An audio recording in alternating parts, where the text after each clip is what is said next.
আসসালামু আলাইকুম ভিউয়ার্স, আপনারা দেখছেন মাহের কুকিং হাউস। আজ আমি আপনাদেরকে দেখাবো সিমের বিচির হালুয়া। আর এই হালুয়া তৈরি করার জন্য আমি নিয়ে নিয়েছি 500 গ্রাম সিমের বিচি। এটাকে আমি সিদ্ধ করে ছুলে তারপরে লিকুইড দুধ দিয়ে ব্লেন্ড করে নিয়েছি। দেখতেই পাচ্ছেন এই যে আমার এটা এরকম হয়েছে। তারপর আমি এখানে একটা প্যানে দিয়ে দিলাম 2 চামচ ঘি। ঘিটাকে একটু গরম করেই নেড়ে চেড়ে আমি ঢেলে দেব ব্লেন্ড করে রাখা সিমের বিচিগুলোকে।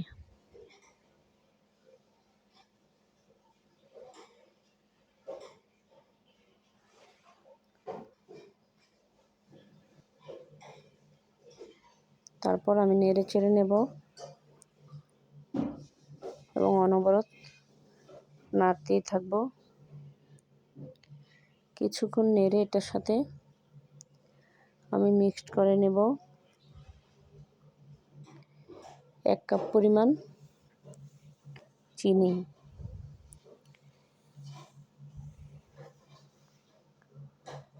এবং আমি তারপর দিয়ে দিব 1 কাপ পরিমাণ গুঁড়া দুধ দিয়ে আমি ভালোভাবে মিক্সড করে নেব। চিনিটা দেওয়ার পরে এটা আবার একটু তরল হয়ে গেছে। আস্তে আস্তে করে নেড়ে চেড়ে এটার গা থেকে পানিটা শুকিয়ে ফেলতে হবে। যতক্ষণ পর্যন্ত প্যান থেকে এটা উঠে না আসছে ততক্ষণ পর্যন্তই নাড়াচাড়া করতে হবে।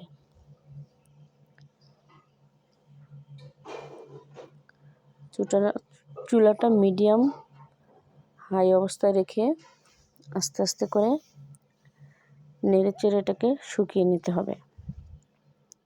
যখন পুরোপুরিভাবে পানিটা টেনে যাবে, প্যান থেকে পুরাই উঠে আসছে, বারবার এটাকে আস্তে আস্তে করে নেড়ে চেড়ে তারপর এটাকে প্লেটে ঢেলে নিতে হবে এবং ঢেলে নিয়ে সুন্দর করে গরম থাকা অবস্থায় বিছিয়ে সুন্দর করে একটা শেপ দিয়ে নিতে হবে। তারপর এটাকে 1 ঘন্টার জন্য একটু ফ্রিজে রাখলেই ঠান্ডা হয়ে যাবে।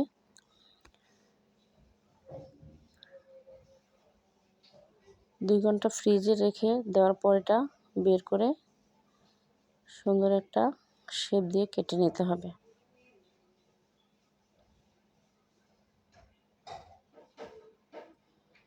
দেখেন কি সুন্দর হয়েছে। ফ্রিজ থেকে বের করার পর আমি এটাকে কেটে দেখাচ্ছি। এই সিমের বিচির হালুয়াটা কিন্তু খেতে অনেক টেস্ট হয়। আপনারা এটা বানিয়ে ট্রাই করতে পারেন। খুবই সুন্দর ফ্লেভার আসে। ঘি আর গুঁড়ো দুধের মিক্সে এটা বোঝাই যায় না যেটা সিমের বিচি। আপনি না খেলে এটার স্বাদটা বুঝতে পারবেন না।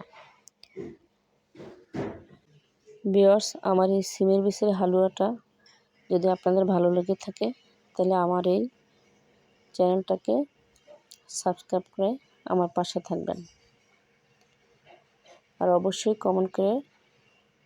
কমেন্ট করে জানাবেন আপনাদের এই রেসিপিটা কেমন লাগলো। দেখেন আমার হালুয়াটা কি সুন্দর হয়েছে। আবার দেখা হবে নতুন কোনো রেসিপির ভিডিও নিয়ে। আজকের মতো আল্লাহ হাফেজ।